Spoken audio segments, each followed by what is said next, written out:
Storm's coming. It's supposed to be a big one. Weather people have been talking about it for the better part of a week now on TV and the radio. No one seems to know exactly how much snow is going to drop. All they really seem to know is that it's going to be big.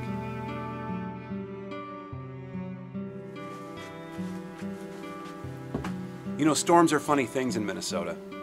You'd think by now we'd know how to survive them, how to handle them, how to drive in them, even how to brace ourselves for them.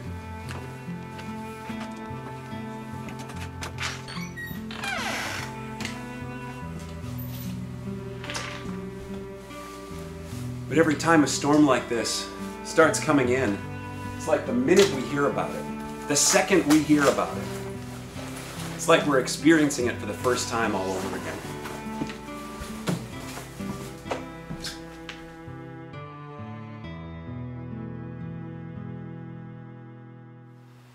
It's like we have such a short-term memory about storms. And the fact that this one is supposed to hit us on Christmas, well, it just feeds the fire, doesn't it? It's like it's just that much more panic and stress and worry for everybody all involved.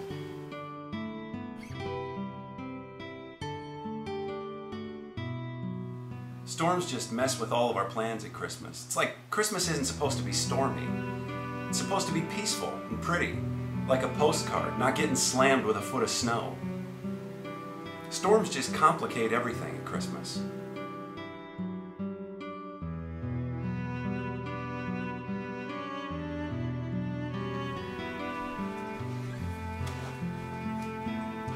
You know, there's a book of the Bible that's all about people that were going through storms in their life. It's called the Book of Psalms. And the writers of this book would get so upset at the storms that were slamming them over and over again that sometimes they'd be angry enough that they were shaking their fist and yelling at God, and other times they would get so depressed that they'd feel like their whole world is coming to an end. Things were that bad. But none of the storms described in this book of the Bible were anything new. They were all about human failures and having enemies and being hurt and feeling lost and abandoned. Stuff that everybody's gone through since the beginning of time. But every time a major storm like this starts coming in, you'd think it was their first time experiencing it all over again. And all the worry and the fear and anxiety, it was all right there all over again. You know, the writers of the Book of Psalms made it a practice to tell God about how they were feeling and thinking about the storms that were raging in their lives. And a lot of times they would also record what God's response to them was. Like in Psalm 46, the writer's talking about the storms that he's lived through when he says this: God is our refuge and strength, an ever-present help in trouble. Therefore we will not fear, though the earth give way and the mountains fall into the heart of the sea, and though the waters roar and foam and the mountains quake with their surging. It's like the writer's reassuring himself of who God is in the middle of life's storms, trying to remember that the storms of life are not going to bury him. And then in verse 10, God responds to him by saying, "Be still and know that I am God." Be still. That's kind of a funny thing to say, isn't it? You know, in the Bible, the word that's translated as "be still" literally means to continue to exist. There's other parts of the Bible where it talks about even though the mountains and the sea and the entire earth are going to perish and they're going to pass away and crumble, that you are to be still. You're to continue to exist, even though the whole world around you is melting away. You know, there was a time in Jesus' life when he was out in a boat with his disciples and a storm came up that brought waves that were so high that everybody in the boat all thought they were going to drown. So they started doing what all of us do when a storm hits. They panicked. But Jesus was actually sleeping the entire time, slept through the whole thing until his disciples came and woke him up. And they said, "Jesus, don't you know what's going on here? Don't you see this storm that's slamming us? We're going to die out here. We're going to drown."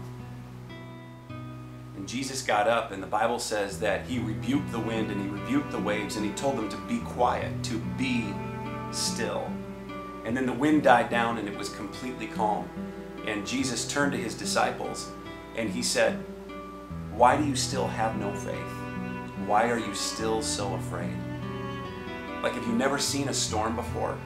Do you not know that no matter what happens on this earth, that even if you were to die, you're still going to be completely secure?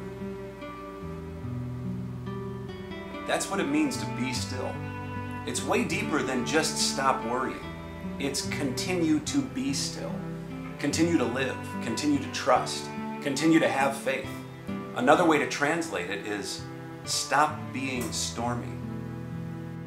It turns out that the storms we live in are exactly the reason that God gave us Christmas as a gift in the first place. You know, He didn't send Jesus to earth so that there would always be picture-perfect postcard conditions in each one of our lives. He sent Jesus to earth because in my life and in yours, there is a 100% chance that at some point a major storm is going to hit. And there's a lot of reasons for that. It's because of sin and brokenness and things you've done, I've done, things people have done to you. But at some point, a major storm is going to hit. You might be living through one right now. You know, the message of Christmas is that even though a storm may well be brewing in your life, you can be still and receive what you've been waiting for. And that's a relationship with God where even though it may be raging outside, you have the peace and the strength and the shelter to cease to be stormy in your heart. It can do whatever it wants to out there. In here, it's safe and quiet, and it's still Christmas.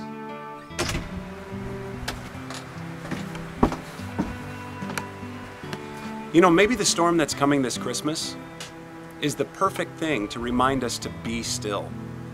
To just kind of know that Christmas is God's answer to every storm that a human being has ever faced. See, if the story is true, then it means that He is rest, and He is peace, He is warmth, He is shelter, He is God, and we are not. And somehow that's good news of great joy for people living through a storm.